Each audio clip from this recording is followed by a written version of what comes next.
Welcome to Unstoppable Podcast with Harry Sardinas, inspiring conversations with influential millionaires, investors, thought leaders, entrepreneurs who are making a massive difference with their innovative products and services, and sharing the challenges and wisdom of how they sold their first million.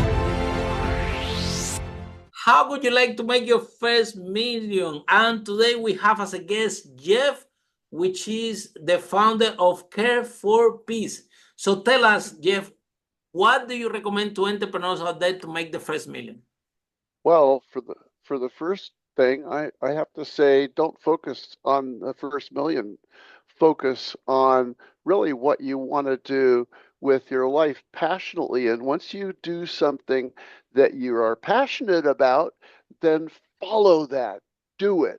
Because sure, right now I'm the president of a nonprofit organization, but that's because I was a hospital corpsman in the Coast Guard 50 years ago, and I decided that my life would be dedicated to the patient care process. And I ended up working with lots of companies in America, consulting, building my company, selling it to a Fortune 500 company. And, sure, there's the first million, second, third million, but then it's what happened afterwards where I decided to give what I learned to the rest of the world. And that is the most wonderful thing about having that passion.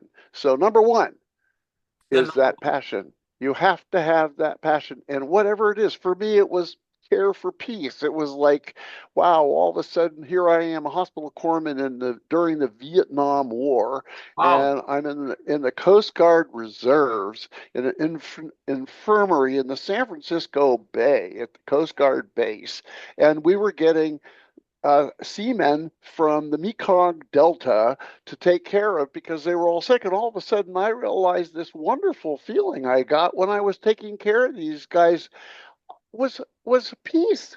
And I would be exhausted but exhilarated at the end of the day. And I said, this is it. This is what I want to do for the rest of my life. And that was a passion. And remember, I was in the Coast Guard Reserves. I was in barracks. I had a bunk bed on top. I got to be on the top of the bunk bed, not the bottom. And then I ended up being in a very small apartment while I was working in different hospitals. And then little by little, I was becoming this entrepreneur that could go to all these Columbia Health HCA, okay? Kaiser Foundation International. My wife and I worked all over the world. And it was like all because I understood this feeling of care for peace was my passion, and I'm going to follow it to the end. And the end was not just making millions of dollars. The end was what came after that to be able to do what it was that I did. And because it didn't have anything to do with $1 million. So tell us what is the step number 2, Jeff. So we need 5 steps. The step number 1, everyone, is having that passion that you actually don't do it for the money, do it for help people. So what would be the step number 2? Number 2 is make friends. Love it. Make friends. Because if you make friends, you keep friends. Because friends are people that you make because you want to keep your friends. And that whole process is so wonderful. Now, okay, I've been married for 47 years. Wow. And you deserve a medal. This is not my first wife. This is my only wife. This is the most wonderful person in the world because the one thing you have to do when you make a friend is to keep them. And that means that every single minute that you're with them, you have to love that person. You have to care for that person. And it's so easy to love everybody. I mean, it's not going out on the street and loving everybody you meet, but the people that you invest your time and your love and your energy. Is it time, love, energy, love, time? Maybe it's all just love. But you got to do that. And once you've done that, then you're on a trajectory that you started, for me, by caring for peace. caring for my peace, caring for the peace of the people I'm with, especially those patients. Oh my gosh, they felt peace when I gave them care. I mean, it was like unbelievable. That's Amazing. where it began. Yeah. So step number 3, what would be? Number 3, in one way, it's an extension of 1 and 2, because the extension of 1 and 2 is, okay, what do I need in order to be able to fulfill my passion? Well, you might not even be at that level about what do I need. So there's kind of this period where you're getting it into focus. And I would say it's the focusing process. You say, okay, well, I've got this passion, I'm doing it, and I'm taking care of people. And then there's a bit of a ceiling there because I'm just working and I'm getting paid, by the hour, or and so now what can I do to make this something that I could make some money at? So you have that thought rolling in your head. And that's why I call it's the focusing stage. Number 3 is the focusing stage. You got to be thinking about, okay, what are the possibilities? And this is really the time when you step back. You don't go forward, you step back and look at what it is that you've been doing, but also look at what is needed out there and how your feelings, your thoughts just might be, because it's not going to be able to see, gee, I like to play golf, so I'm going to be a golfer and I'm going to build golf courses.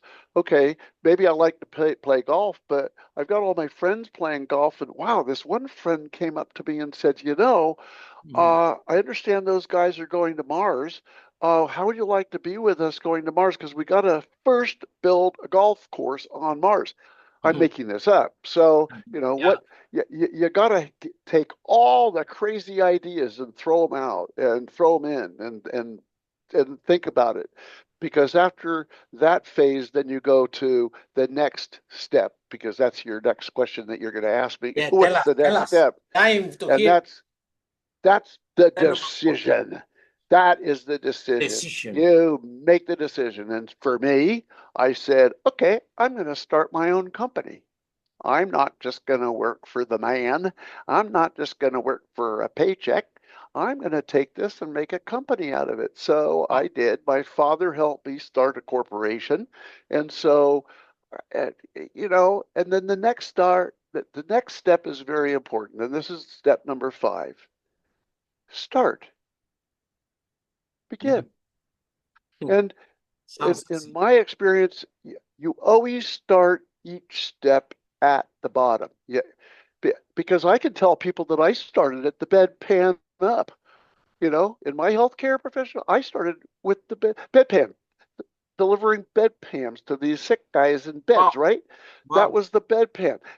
Guess what? I ended up helping architects design, plan, and build hospitals, approximately $5 billion worth of hospitals Wow. that I ended up helping build because I knew how to run a hospital. I started from the bedpan. I became a clinical guy, a care guy. And then when I got out of the Coast Guard, I worked in different departments in the first hospital that I was working at, different departments, getting paid a paycheck, having to pay my taxes and everything, and working in the laboratory, the pharmacy, the medical records department, the business office, the admitting department, the registration departments. I mean, I worked everywhere. So guess You what? knew everything.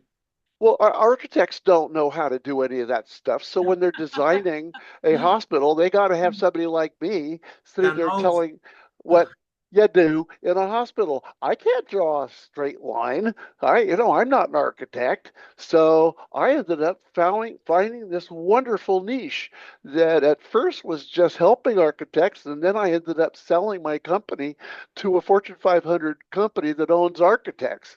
Wow. So, Jeff, but that's an amazing story. Wow. right. Fantastic story. So, okay, let's go to the beginning there. When did you took that decision? It was your father an entrepreneur, When did you took that decision that, hey, I'm gonna leave my job, yeah, which you clearly love, as you describe here, you love it so much that you work in all the departments. So you love 360 what you were doing, which was basically helping people. And but when was that decision that you say, hey, I'm gonna build a business, and because it's completely different mindset and a structure that to be an employee. So what happened? Did you talk with your father? Did he said that he's gonna help you a little bit?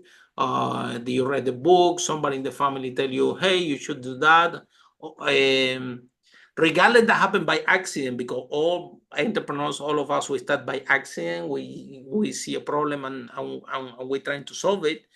But who give you this little last push to make that change? Uh, I think that my mother, when I was born, I think that's because it's something that, you know, when you're working, like when I was working in all these different departments in the hospital and getting a paycheck, I started bumping my head up against that ceiling, and that ceiling was kind of hurting my head because I all of a sudden I knew more Very than most of quickly. the people I was working with. Absolutely. And Uh, so I was like, I got to that now what phase. And if you talk to people who've been at a job for 3 years, they're kind of getting antsy, and they're it's time to They do don't want to something else. I'm change. kind They, of don't- they want ex to they want to stay in the same line. They don't want to change. If you tell they go and work in all department, they will say, no, right. I don't corporate jobs in Latin America. Yeah, Banks. yeah, And when I had to persuade the employees that they should rotate, that is better for them, because the CEO is telling me that the problem is that they don't want to rotate, and the institution is facing losses and lack of mobility, because no any single employee want to change the role. If the cashier want to be cashier, the other want to be this one, the other want to be this one, they don't want to swap. So right. I think in the end, Jeff, you were very curious, yeah.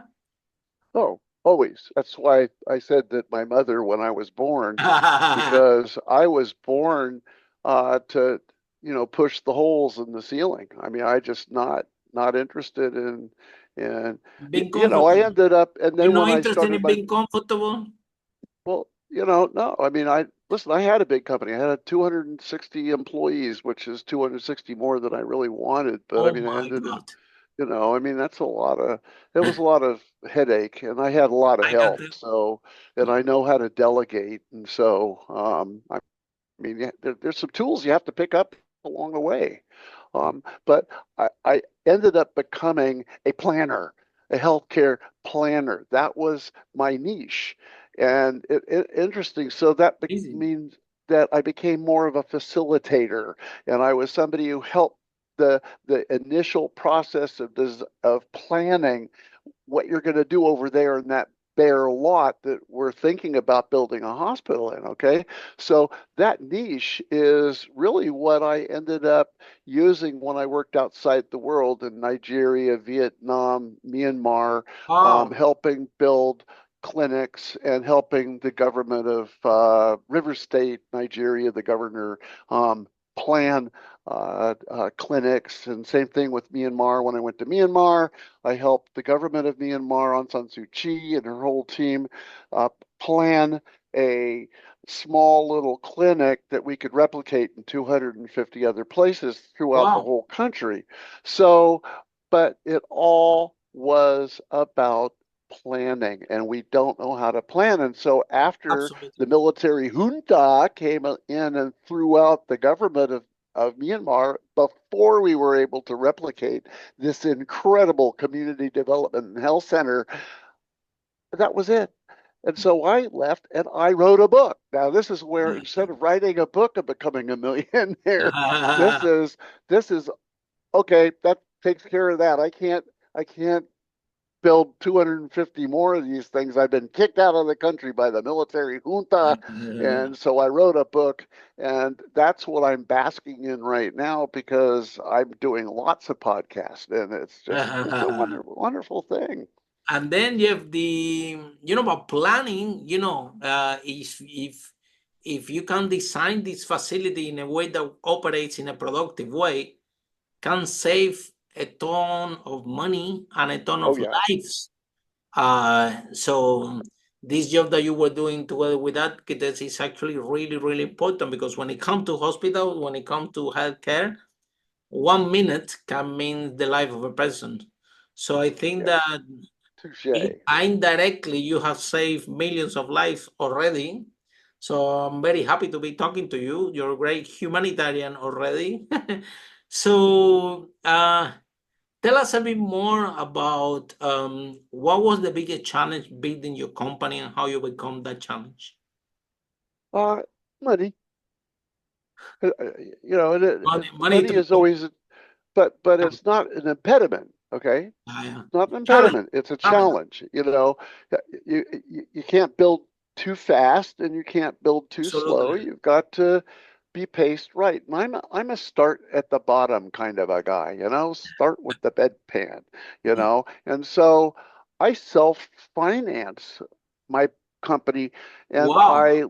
my wife and I lived in the smallest house in the town, Wow. and I had my office in the basement, Wow.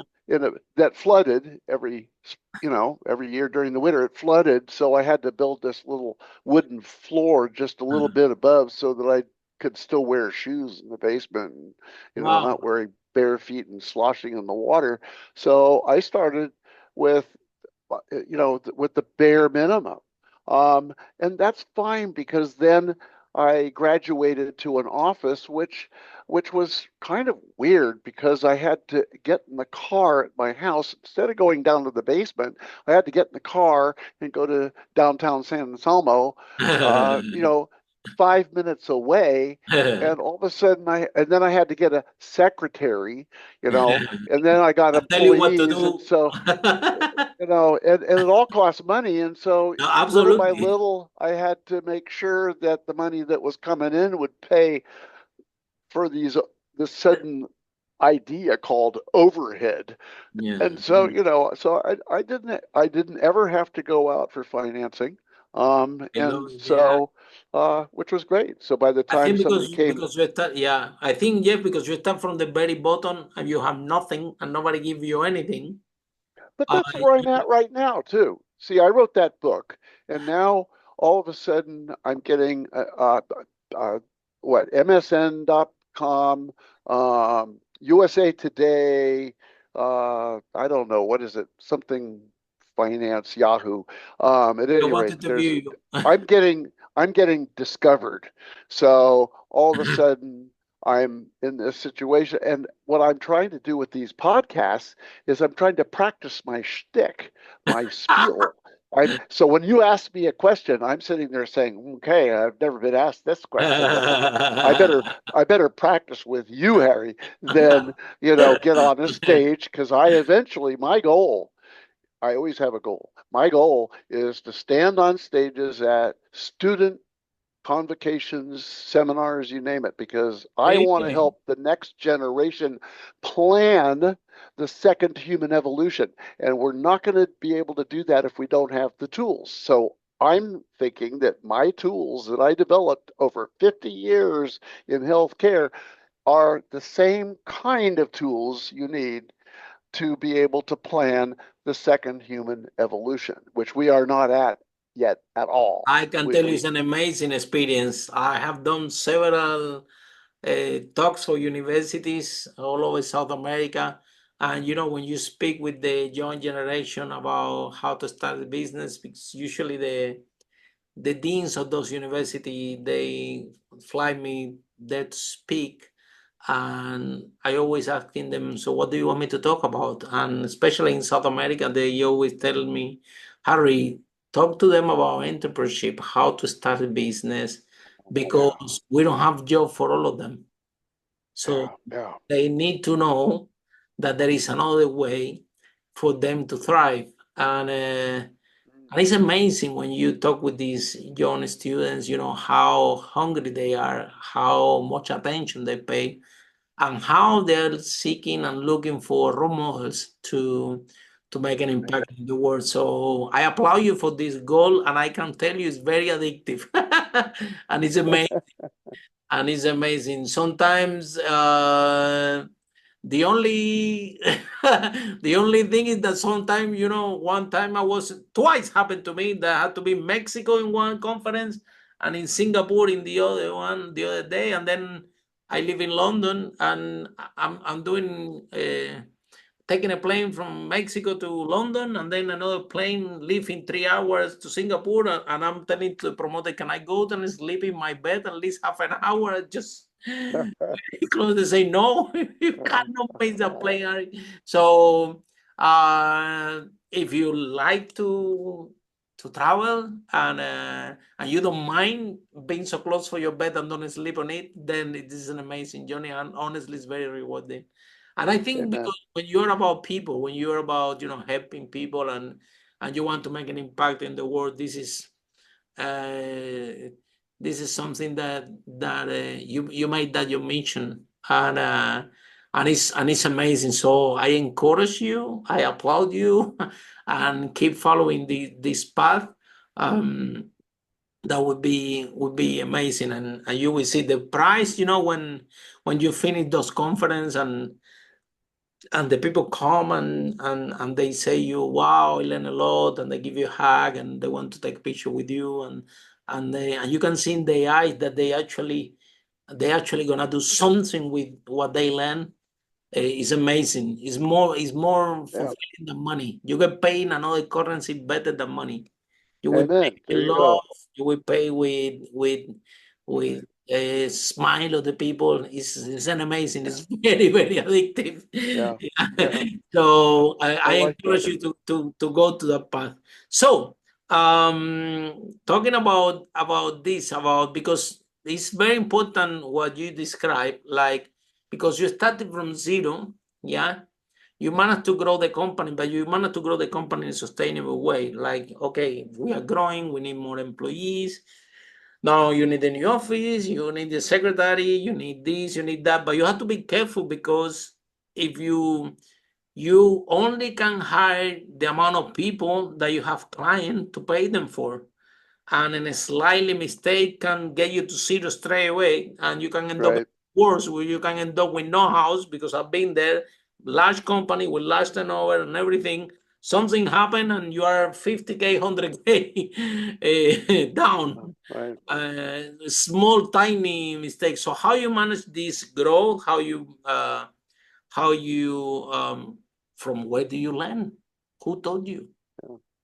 Well, I think that yeah, big big question that, so allow me to break it down. I think that uh the, the first part I would break it down is that your experience and uh track, the way you track something, your financial track, your production track, uh,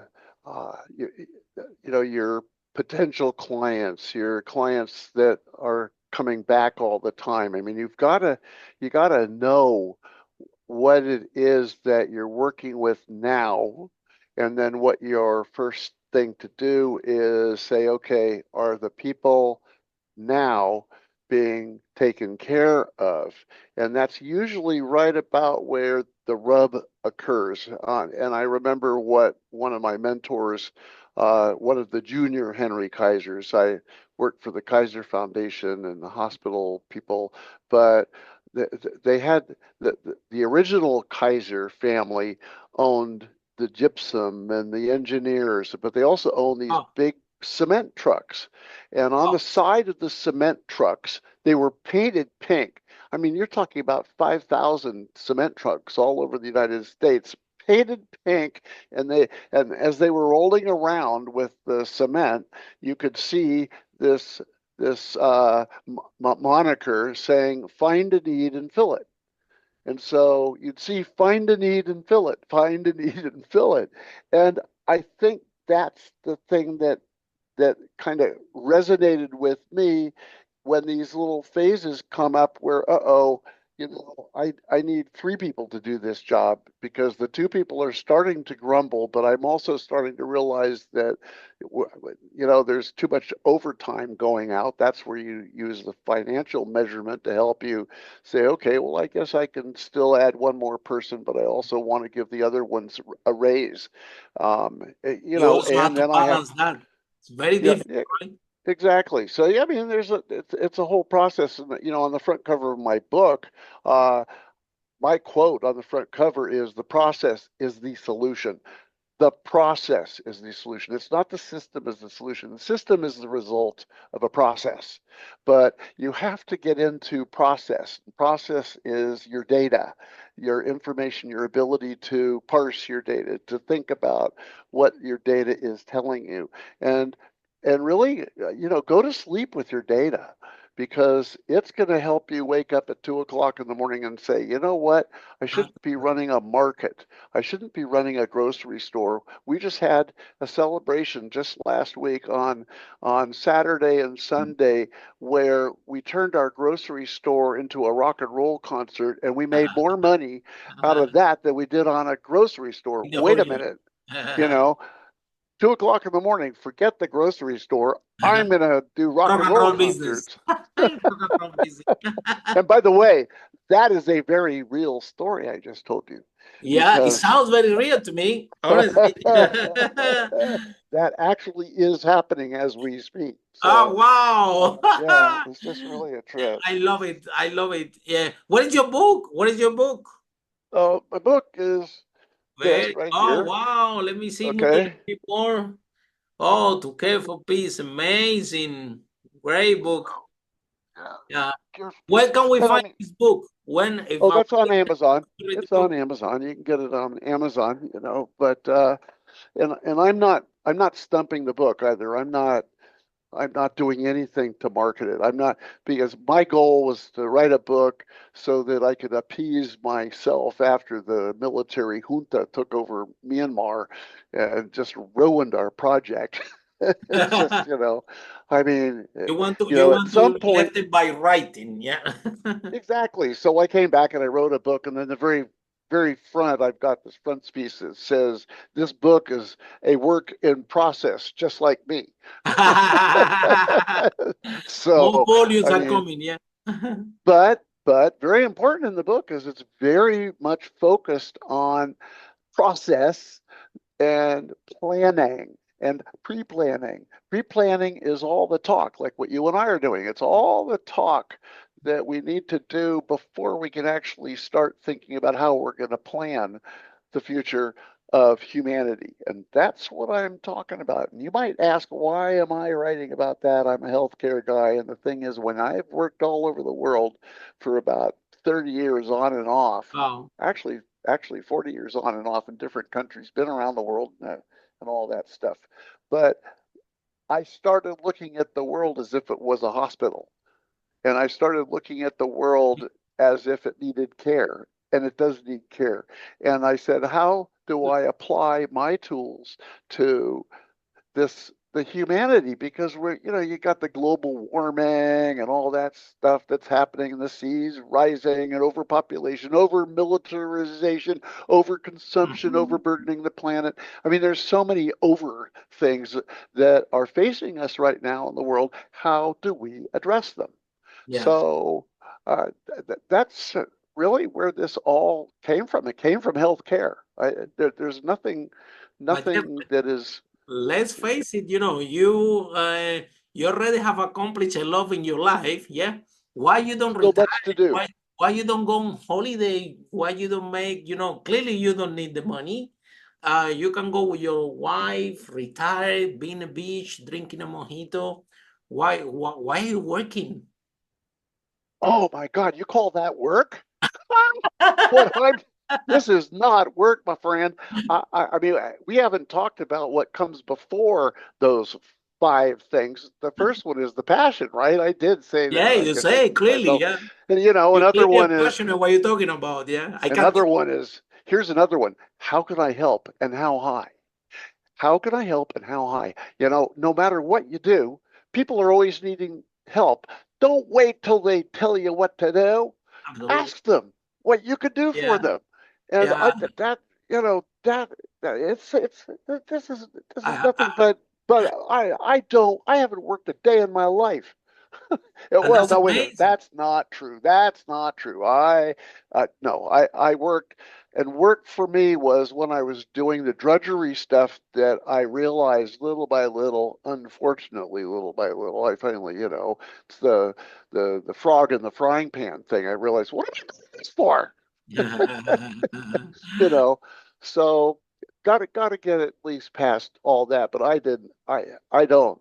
I love it. We were in Ireland a few weeks ago. We went to Costa Oh, wow, very Rica. close to me. I'm based in All UK. right. Yeah, Yeah. well, I used to live in England, but that's a long story, in London. And just I traveled all the world both for fun and profit and business and for not business for the nonprofit organization. So I just think that one of the things that I feel very, very strongly about is that work is what you're passionate about, Absolutely. and that's where we are now. And That's what keep you alive. That's what who no, you are. You see, we have a taxi cab company close to where we live. Yeah, and I don't drive, so we usually take those taxis. Yeah, and I asked the cab driver. I know all of them. Yeah, and they all have house in Spain. And I'm telling them, man, why you keep driving this car? You can retire. Why go to your house in Spain? You don't need to drive this car. You don't need the money. You don't need anything. Why are you doing driving this car? And the guy telling me, Harry, you know why I'm driving this car? I said, why? He said, well, last time the the last guy that retired from from our driving thing, he died. So I'm not retiring. well, implicit in your question, why don't you go to a beach? Why don't you, which was what your question is that you gotta have an attitude where money is not your purpose. You know, I became a millionaire. I hate saying that because just about everybody, it doesn't matter. Money has never been the object. And It's that's why been you become a a millionaire, means. because yeah, exactly. It's a means. It's Achieve something. options. It's options. Money gives you the options to do more and more things. And if you don't have money, then you don't have the option to do anything. So, Absolutely. but I don't do anything for money. I do it for my passion. I can tell. I can tell. So, So what are the plans? Tell us what is doing Jeff in the future. well, my near future, I keep Doing getting more asked if I'm podcasts. You gonna. already shared with us. You're doing amazing, by the way. You're great. Well, thank you. That's the illusion I'm trying to maintain. So my my plan is to get to the point where I feel comfortable doing podcasts because this is one-on-one. This is an opportunity for me to share some of my book stuff and what I've done, but really, my selfish reasons or altruistic reasons are so that I learn how I can speak. Now, I've done a lot of presentations, keynote speeches, I you can name tell. it, in healthcare, but I haven't done anything pitching to care for peace, a global mandate to secure the second human evolution. And I, I need to do a lot of podcasts and a lot of discussions with people before I get up on the stage again. Because once I'm in the stage, the world is in trouble. I'm going to have Wow, I a love lot this. of fun. I love this. And let's talk about peace. And this is my opinion. We believe that all the problem that we have in the world, and this is what I believe, right? And that's the reason why we have wars and everything, is because of lack of leadership.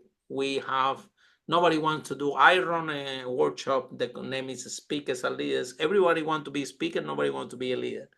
But to solve the peace and to solve the major problems that this humanity has, we need to develop and create, like you said, the second generation of leaders. So tell us a little bit more. What is your plan?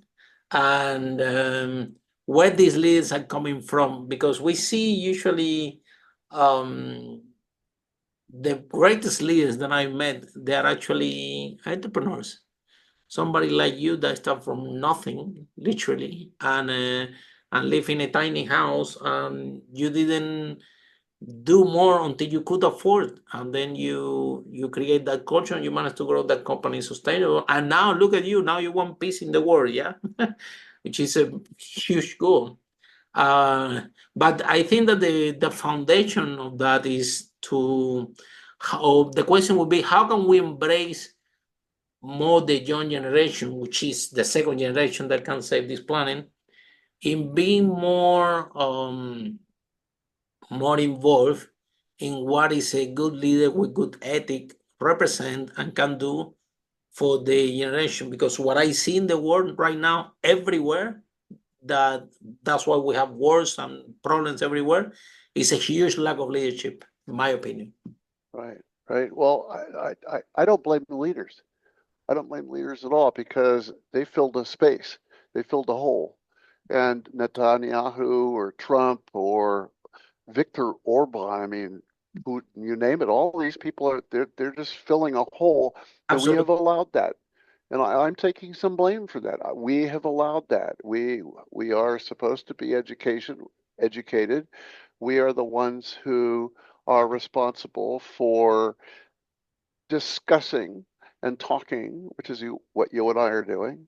And we need to get to the point where the leaders evolve. And I think that I just look at Martin Luther King as an example of someone who evolved as a leader. I mean, the guy was a Baptist minister, and Yeah. he had the oration capabilities. And Abraham Lincoln reportedly had great oration capabilities. Now I'm watching John Meacham, who is an incredible writer and an incredible man who you can now see quite a well, I shouldn't say quite a bit because I've only seen him on Bill Maher, but he was one of the writers who has written all sorts of books, The American Gospel, the Spirit of America. I can't remember all that. And Lincoln and Washington. I mean, he's written a whole bunch of books. I mean, man is great. And he was Biden's, I would say he's one of his number one idea men when it came to writing speeches.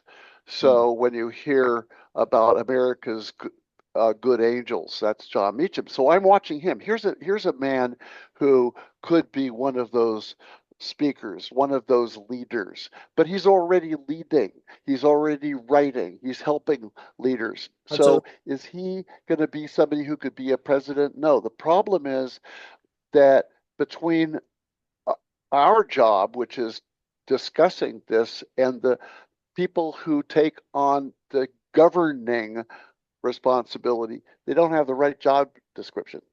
That's the biggest problem because we need people who know how to govern, which is entirely different than being a leader. Martin Luther King was a leader. Do you think he would have made a good president? I don't think so.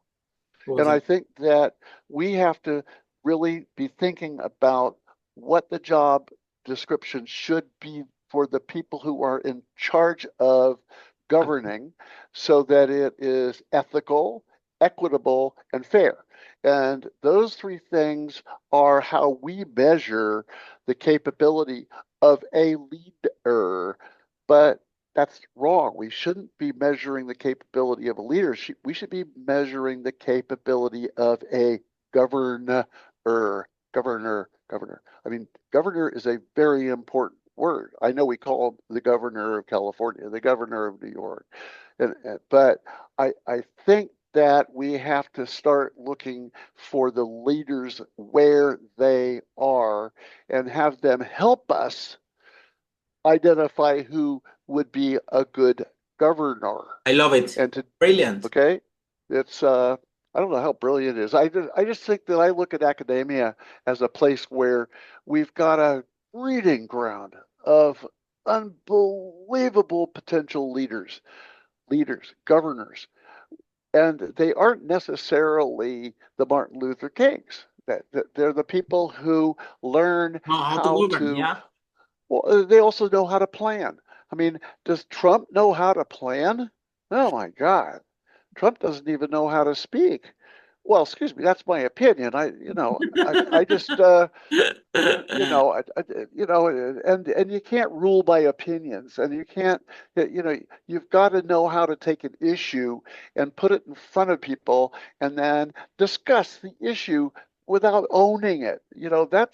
This is a whole process that you have to get into, and we don't inspire that. We inspire, we as in the world and the pundits, the news media, we inspire, okay, what's your opinion?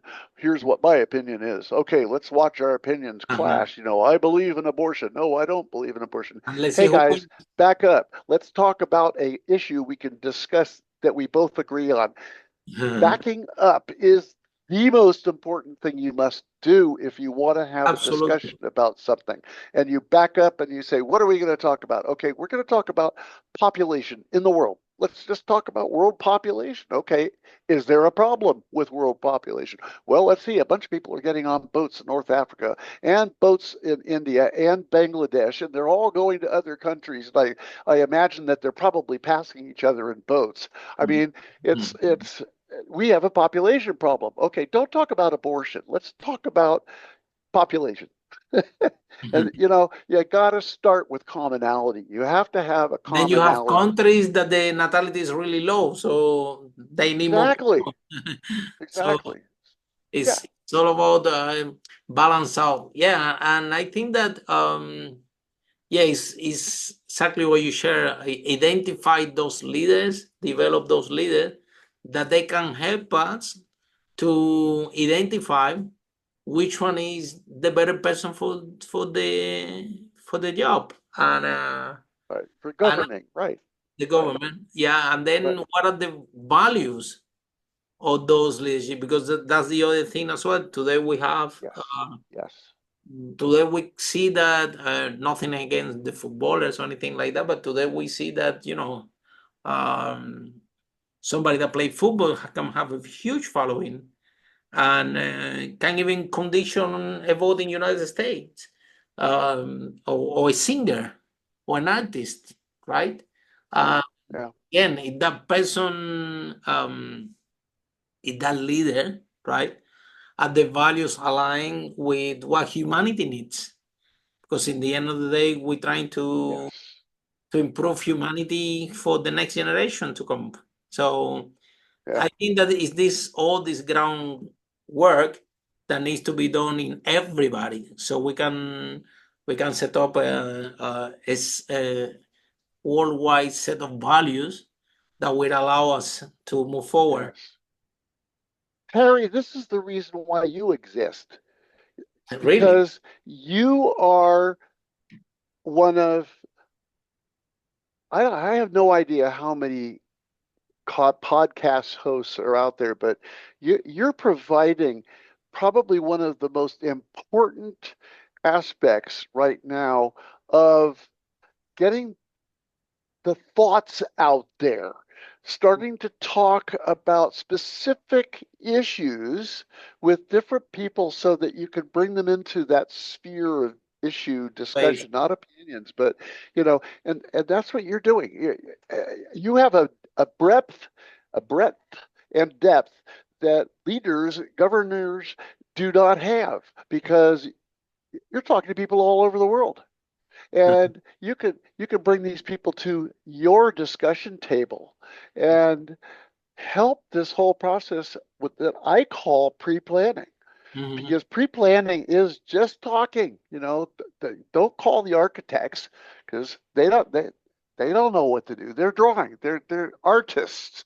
They're engineers. They're structural engineers. They're brilliant people, and I love them. I've got lots of architecture friends, which of course is ridiculous to say, but you are the type that we really need more of. And I don't know how many Thank more you. Harrys are out there, but at We least need we have more one Harris Harry. and Jeff around there. You know what happened, Jeff? The people are so worried to be right that they prefer to be right than to solve the problem. And I like that. and then Yeah. That's good. because we don't need to be right, both of us, what we want is to solve the problem. We will steer the conversation because we're not interested to be right.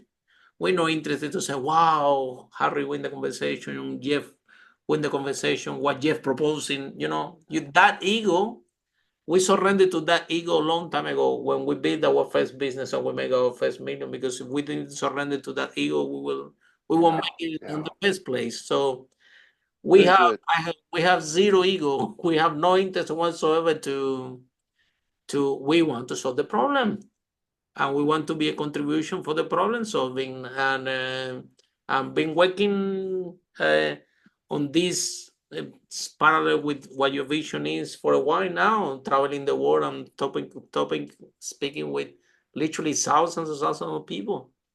And it's once you focus on that, right?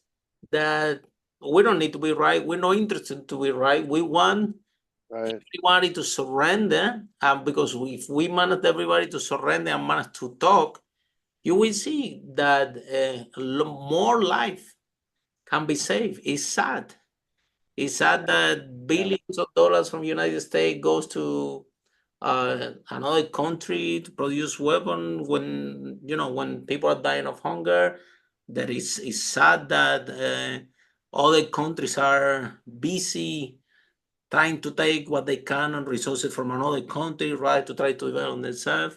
So and humanity have been like that for long, since history, but there is a space for improvement.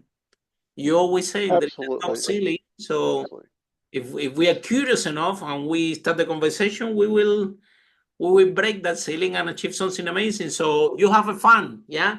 Fan number one, follower number one, Harry, put me in your list. And and thank you so much. I think that you made my day.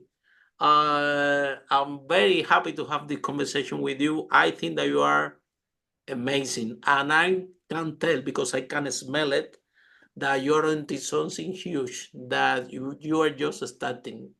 I can tell that because I'm old and when I can smell it when somebody's gonna make something huge. So thank you so much for your time. Here in our podcast, you always have a space. You can practice with us as much as you want. We don't care. We love to hear you. And for all of our listeners, thank you so much. And I hope that you take note from what Jeff shared today. Definitely priceless content, yeah, and someone that actually done it for real, and have a big heart and want to make a great contribution to the world.